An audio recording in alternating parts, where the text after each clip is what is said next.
Hi all, thank you for joining me today. Candace Gillespie here from CandacesCanvases.com. This is Fun Friday. Today I'm going to show you how to make a Matchbox card kit. So that doesn't make sense right now, just follow my lead here.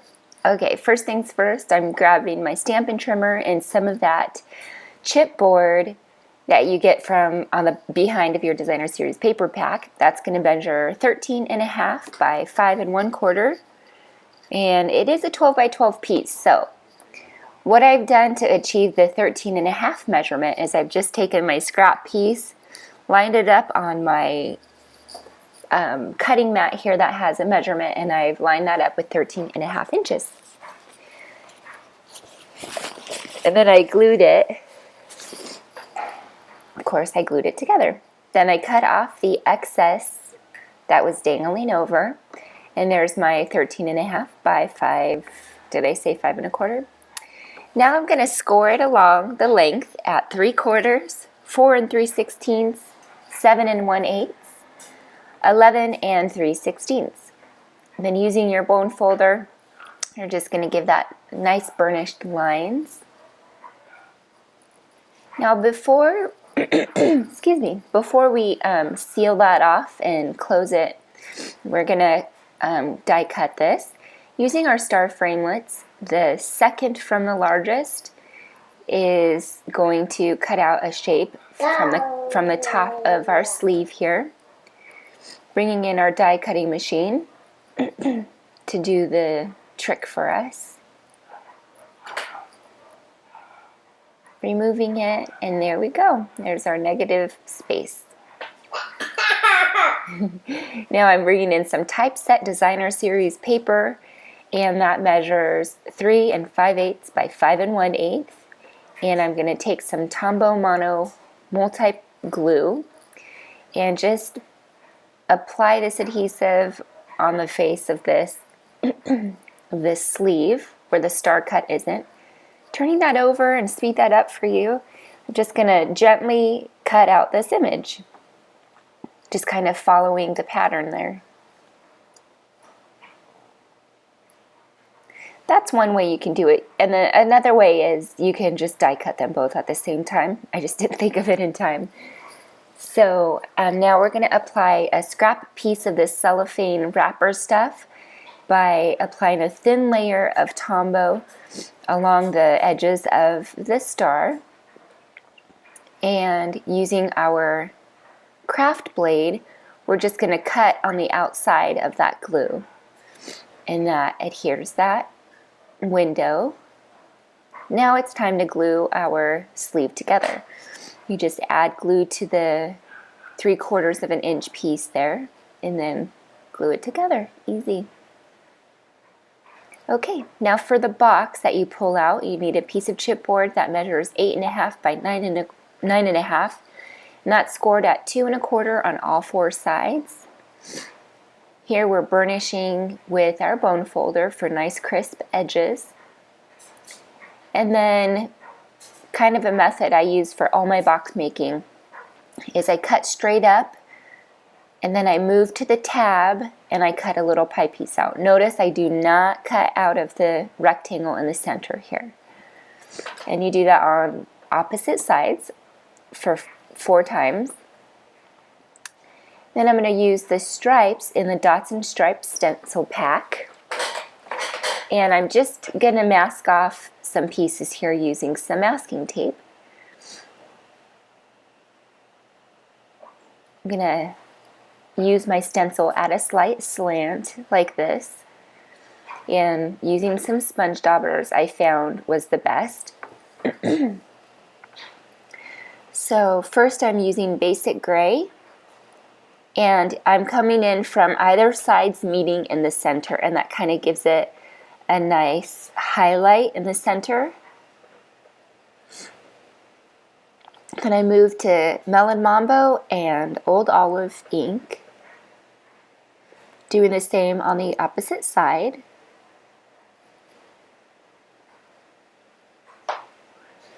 Okay, once it's done, I've decided that I needed to trim down these tabs. They overlap, adding too much bulk. So before I adhere it shut, I'm using our 1 3/8 circle punch and just cutting or punching out a half of a circle there. Okay, now we can add some adhesive. Keep your circle punch close by. We're going to need to snip a little bit off where the little tabs overhang. I'm just using binder clips to hold that together.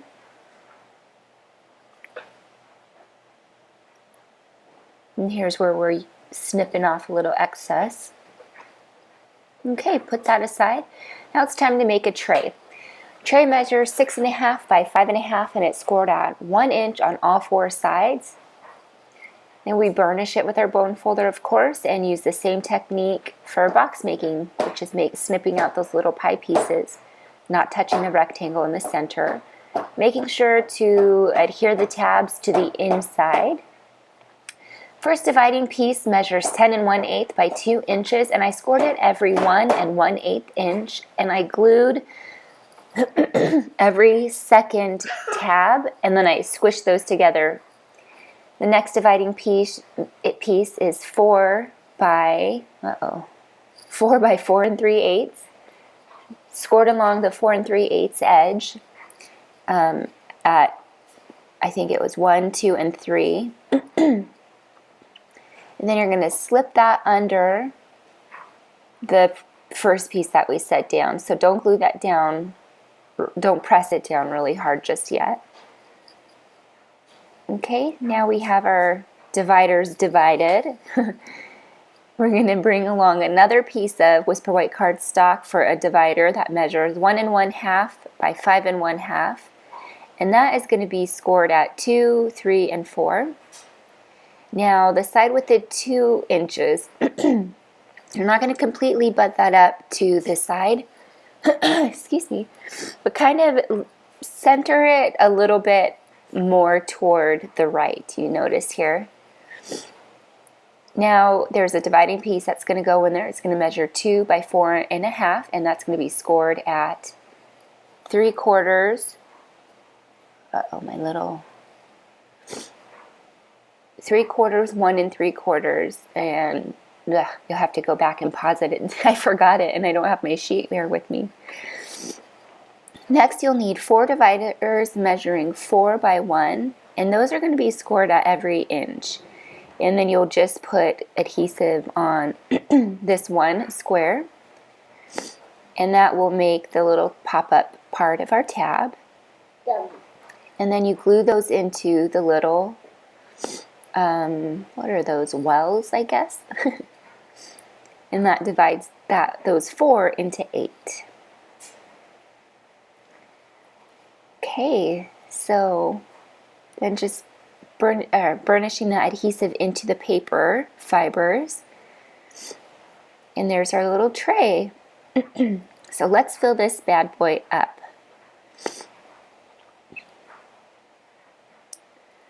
I love how it turned out. Oh, right here. Now, I didn't write down any measurements for this, so I apologize, but all you have to do is measure this and then take off 1/8 of an inch, so it's a 1/16 of an inch on all 4 sides. So this is the Typeset Designer Series paper, which is what we've been using the whole time. We put that on either side of our little box here. Now, cut 10 card bases measuring 4.5 by 7, and you're going to score that along the 7-inch side at 3.5 to create 10 cards that measure 3.5 by 4.5. Excuse me. Now I'm using 5 Whisper White pieces and 5 Very Vanilla pieces. And then for 5 of them, 3 Whisper White and 2 Very Vanilla, I'm using the Typeset DSP. I cut that at strips of 1 3/4 by 4.5, and I'm gluing them not quite totally lined up with the bottom, but aligned, toward the bottom of each of these 5 cards. And then we're just going to leave them like this in our card kit.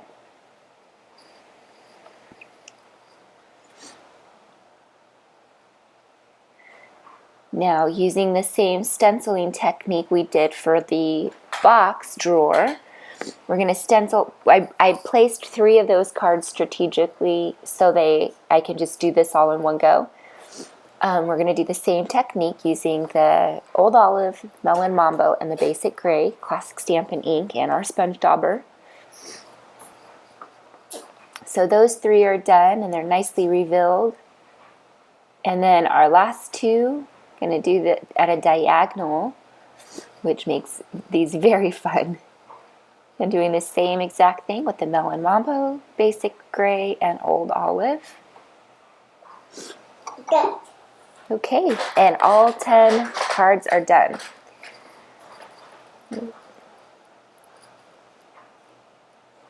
Just place those inside of our matchbox here. Now it's time to make some envelopes. If you have any questions on how to use the envelope punch board and you would like me to make a tutorial on it, just let me know. There are lots available here on YouTube, but I know once you're used to seeing someone, you're used to kind of their method of describing things, so just let me know. I'll be happy to do that for you. I'm using Snail adhesive to close those. Now I'm creating designer series paper accents that measure 1/2 by 2.5 inches, and I'm cutting little flag shapes out of them on one end, and I'm putting those into one of those slots in our tray. And I'm using coordinating ribbon. One of these is from Stampin' Up, the one I'm cutting now. The other 2 are just from my stash, but they happen to match pretty good. I'm putting those in all 3 colors in the other slot there. Next, I'm using our Elegant Butterfly Punch, and I'm punching the Typeset Designer Series paper, a few different pattern sheets. Here you see me doing the word sheet. And then I'm going to bring the kind of Eclectic stamp set. There we go. The kind of Eclectic stamp set, and just stamping those butterflies. I think I stamped maybe 5 in each color and punched them out and put those in another slot. Now for all of our sentiments, I'm using a round array, and I am stamping each of those sentiments twice in each color.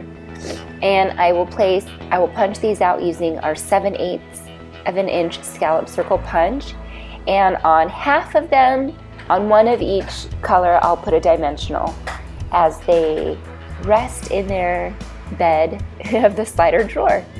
And that pretty much sums up our Matchbox Make a Card Kit. Thank you so much for watching today, and pardon the fuzzy pictures. I cannot access my photos from my hard drive, so I do need to take in my computer and my hard drive for some tune-ups, I think. But thank you so much for watching. Subscribe to my channel and like this video, and leave a happy comment. You can also visit CandacesCanvases.com for more inspiration to join my team and to shop to your heart's content. We'll see you there. Bye.